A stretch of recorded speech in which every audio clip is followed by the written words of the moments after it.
Hello friends, welcome you all. आज मैं आपके लिए जो वीडियो लेकर आ रहा हूं, देखिए बात करने वाले हैं टारगेट 1600 प्लस वाले स्टॉक की क्या डिमांड दिख रही है। इन सारी चीजों के ऊपर फोकस करेंगे, प्राइस एक्शन देखेंगे, टेक्निकल एनालिसिस देखेंगे, थोड़ा बहुत फंडामेंटल्स को भी समझने की कोशिश करेंगे। लेकिन सीखने को बहुत कुछ मिलेगा आपको। और आगे बढ़ने से पहले मैं आपको बता दूं, अगर आपने अपने चैनल को सब्सक्राइब नहीं किया तो जल्दी से सब्सक्राइब कर ले, बेल आइकन को प्रेस कर ले, जिससे आपको नोटिफिकेशन आती रहेगी। और प्राइस एक्शन सीखने के लिए आप ज्वाइन कर सकते हो मेंबरशिप, ज्वाइन बटन पे क्लिक करके। स्टॉक का नाम शंकारा बिल्डिंग्स प्रोडक्ट्स लिमिटेड। 1800 करोड़ का मार्केट कैपिटलाइजेशन। अगर आप देखोगे तो उधार बहुत कम है कंपनी के ऊपर, लेकिन स्टॉक ये शंकारा बिल्डिंग प्रोडक्ट्स, यानी कि समझ गए होंगे किस चीज से रिलेटेड काम है, बिल्डिंग प्रोडक्ट्स। अब ये स्टॉक नजरों में क्यों आया उसको समझेंगे। देखिए, स्टॉक के नजरों में आने का एक कारण है। मैं आपके सामने मंथली चार्ट लगा देता हूं, आप भी समझ जाओगे कि स्टॉक नजरों में क्यों आया होगा।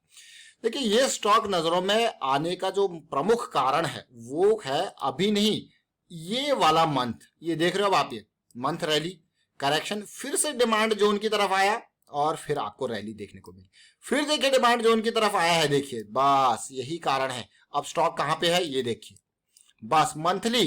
अब आप सोच रहे होंगे यार ये मंथली का टाइम फ्रेम, देखिए जब भी आपके सामने मंथली का टाइम फ्रेम आता है तो भाई मतलब लंबी दूरी की मिसाइल, और यहाँ पे ये कंसोलिडेशन थोड़ा टाइम भी ले सकता है, तो इसीलिए थोड़ा सा ध्यान में रखें और थोड़ा टाइम टेकिंग ये हो सकता है। और टारगेट 1600 के अराउंड का क्यों रखा गया है, क्योंकि जहां से इम्बैलेंस क्रिएट हुआ था और जबरदस्त फॉल आया था वो है ये कैंडल। उससे पहले की बुलिश कैंडल आपके पास ये बैठी है 1600 की रेंज में। बस यही रेंज है जो हमें दिख रही है यहाँ पे स्मार्ट मनी की पहचान, ये हमारा टारगेट जोन, ये एरिया 1500 से 1600 का बीच। आपको यार वाह। लेकिन स्मार्ट मनी के एक्यूमुलेशन की जब भी बात आती है उसको समझेंगे कैसे दिखेगा। देखिए, बड़ी बाइंग होगी तो ऐसे तो होगी नहीं, बड़ी बाइंग होगी तो वो अपने निशान यहाँ पे छोड़ेगा, फिर करेक्शन आएगा तो वो लो वॉल्यूम के साथ आएगा। और वही कुछ यहाँ पे शंकारा बिल्डिंग में मंथली टाइम फ्रेम पे आप देखते हुए आपको देखने को मिल रहा है। तो चलिए समझते हैं डिटेल में। फिलहाल अभी ये ऑलमोस्ट 5-6 महीने में इसको पूरा यहां से ले लूं, अगर अप्रैल मई जून जुलाई अगस्त सितंबर, देखिए पूरे की पूरी 5 से 6 महीनों की ये कंसोलिडेशन चल रही है। और अब आप देखिए, मैंने इसीलिए आपको जूम किया, इस वॉल्यूम जोन को देखिए जुलाई 2021, फिर आप देखिए फरवरी मार्च का वॉल्यूम, और अब लो वॉल्यूम की करेक्शन चल रही है, जिसको आगे छोटे टाइम फ्रेम पे समझने की कोशिश करेंगे बहुत ध्यान से, बहुत इंपॉर्टेंट तरीके से। जैसे हमको बार बार आपको एक चीज कहते हैं कि डिमांड को समझने की कोशिश कीजिए, डिमांड बहुत इंपॉर्टेंट है। अगर इसी तरीके से हम यहाँ पे डिमांड को समझने की कोशिश करें तो पिछला डिमांड जोन जहां से प्राइस वापस गया था, देखिए रैली, बड़े वॉल्यूम्स आपको देखने को मिले, इम्बैलेंस क्रिएट हुआ प्राइस का, प्राइस ने बिल्कुल बैलेंस बनाया और फिर से आपको दी रैली। ये देखिए, ये रैली दी कि नहीं दी, देखिए।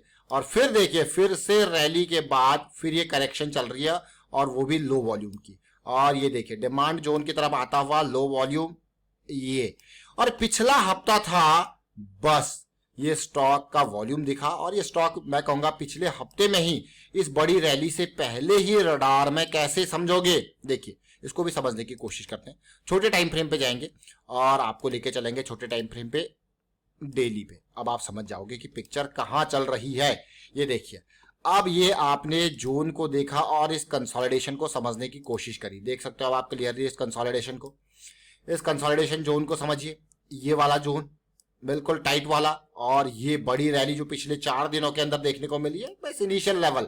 अब इस जोन पे फिर से एक्सपेक्टेशन होगी थोड़ा कंसोलिडेशन करेक्शन की, और या फिर पुल बैक की, और अगली रैली की। और टारगेट बहुत दूर का है। कहां का टारगेट है जी, 1600 प्लस, वो मंथली के टाइम फ्रेम की बात हो रही है। तो शंकारा बिल्डिंग फोकस में रहने वाला है अगले कुछ दिनों नहीं, अगले कुछ हफ्तों नहीं, बल्कि कुछ महीनों के लिए। अब जरा ध्यान से देखें, बहुत ध्यान से देखें इन जोन्स को और समझने की कोशिश कीजिए। देखिए पिछली बार जब ये करेक्शन रिजॉल्व हुआ तो ये कंसोलिडेशन, रैली, फिर ब्रेकआउट के नियर कंसोलिडेशन, फिर देखिए रैली, फिर देखिए रैली। अब यहां पे देख सकते हो इनिशियल टारगेट, अभी तो अब इन्हीं जोन्स में अगर आप देखोगे तो देखिए बेस का फॉर्मेशन, रैली, कंसोलिडेशन, अगली रैली।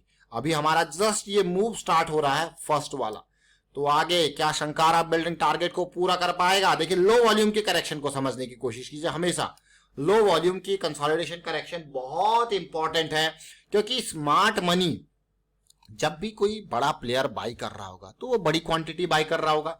अगर वो बड़ी क्वांटिटी, देखिए वो छोटी क्वांटिटी भी बाई कर सकता है, लेकिन अगर वो बड़ी क्वांटिटी बाई कर रहा है तो उसका टारगेट उस स्टॉक में कुछ बड़ी दूर का है। और अगर वो बाई कर रहा है तो वो अपने निशान छोड़ेगा। मान लो किसी ने 1000 शेयर खरीदे तो क्या ही पता लग रहा है छोटे से इसमें, लेकिन कोई लाख शेयर खरीद रहा है, करोड़ शेयर खरीद रहा है, या हजारों की तादाद में शेयर्स खरीद रहा है, करोड़ों की वैल्यू में शेयर्स खरीद रहा है, तो दिखता है नंबर। वो नंबर आपको दिख जाएगा इन कंपैरिजन टू अदर की भैया ये जो नंबर से ये बड़े नंबर्स देखने को मिल रहे हैं, तो आप कहोगे हाँ यार कुछ तो यहाँ पे चल रहा है। तो वही शंकारा बिल्डिंग हो या कोई और स्टॉक, स्मार्ट मनी के फुटप्रिंट आपको दिख जाते हैं वॉल्यूम से, तो इसीलिए समझें। और फिलहाल ये स्टॉक का जो मेजर जो जोन है, देखिए बेस, फिर ये एक मैं कहूंगा कंसोलिडेशन जोन, और कंसोलिडेशन के जोन के बाद जो रैली स्टार्ट हो रही है, बस यही कारण ये स्टॉक नजरों में आया है शंकारा बिल्डिंग। तो हमने यहाँ पे मंथली टाइम फ्रेम को समझा, और मैं आपको बार बार एक ही चीज कहता हूं कि कभी भी किसी भी स्टॉक को आप एनालाइज कर रहे हो तो इंतजार कीजिए उसके मोमेंटम में आने का। इवन अगर आप आरएसआई को देखो, ये देखिए ये बिल्कुल बॉटम पॉइंट, हायर लो, और ऊपर देखिए धीरे धीरे करके ऊपर आता गया, और अब ये लेवल। अब जैसे मैंने आपको कहा कि ये एरिया हमारे लिए कंसोलिडेशन करेक्शन का है या फिर स्मॉल करेक्शन, तो यहाँ पे आपको जो पुल बैक देखने को मिल सकता है आने वाले टाइम पे, वो और इंपॉर्टेंट आपके लिए हो जाएगा। तो ये इंपॉर्टेंट, तो ये समझना बहुत इंपॉर्टेंट है। देखिए प्राइस हो या आरएसआई, आपको देखना है मोमेंटम आएगा तो प्रोबेबिलिटी हाई हो जाएगी, प्रॉफिटेबिलिटी तो डेफिनेटली प्रोबेबिलिटी हाई होगी तो प्रॉफिटेबिलिटी की तरफ आप जाओगे, सक्सेस रेट अच्छा होगा, रिस्क कम होगा हमेशा। जैसे मान लो आप इस करेक्शन को समझ गए और आपने यहाँ पे 725 के लेवल पे बाई किया विद स्टॉप लॉस ऑफ 675, आपको गया मात्र 50 पॉइंट का लॉस है। तो ये इंपॉर्टेंट है समझना। क्या अभी देखिए, अभी अगर मैं देखूं यहाँ पे तो ज्यादा नहीं, 40-50 पॉइंट ऊपर गया इस कंसोलिडेशन से, और आने वाला टाइम बहुत इंपॉर्टेंट, क्योंकि ये स्टॉक कौन से टाइम फ्रेम के हिसाब से हम देख रहे हैं, मंथली टाइम फ्रेम के हिसाब से, जहां पे आप क्लियरली देख सकते हो कैसी सिचुएशन आपको देखने को मिल रही है। ये देखिए मंथली टाइम फ्रेम, और ये वॉल्यूम्स जो है वो इग्नोर करने वाले नहीं है। मंथली टाइम फ्रेम पे जो ये वॉल्यूम है, ये इग्नोर करने वाले वॉल्यूम नहीं है, बहुत इंपॉर्टेंट वॉल्यूम है, इसको समझेंगे डिटेल में। शंकारा बिल्डिंग का मंथली टाइम फ्रेम हमने देखा, वीकली हमने देखा, और देखिए डेली को हमने समझने की कोशिश करी। तो मंथली, वीकली, डेली का टाइम फ्रेम, और यही नहीं देखिए, अभी कुछ टाइम पहले हमने बेस्ट एग्रो का आपके लिए एग्जांपल दिया, उससे पहले आप देखोगे हमने यहाँ पे इंसेक्टिसाइड्स के काफी डिटेल में वीडियो आपके लिए क्रिएट किया। इंसेक्टिसाइड्स इंडिया पूरा इजीली टारगेट अचीव हुआ आराम से, तसल्ली से। तो यही नहीं, एक स्टॉक नहीं, सीखने को आपके लिए बहुत सारे स्टॉक्स। अभी विनाइल केमिकल के ऊपर हमने बात करी कुछ टाइम पहले कि किस तरीके से यहाँ पे जो ब्रेकआउट जो हमने अभी आरएसआई जोन में समझने की कोशिश करी, आप विनाइल केमिकल का में भी देख सकते हो कि किस तरीके से ये जोन है 1, 2, 3, और उसके बाद ब्रेकआउट, कंसोलिडेशन और रैली आपको देखने को मिली। तो चलिए फिलहाल वाइंड अप करता हूँ वीडियो को, और उम्मीद करता हूँ वीडियो आपको अच्छा लगा होगा। अच्छा लगा तो शेयर जरूर कीजिए, लाइक कीजिए, प्राइस एक्शन सीखते रहिए, प्रैक्टिस करते रहिए। Thank you.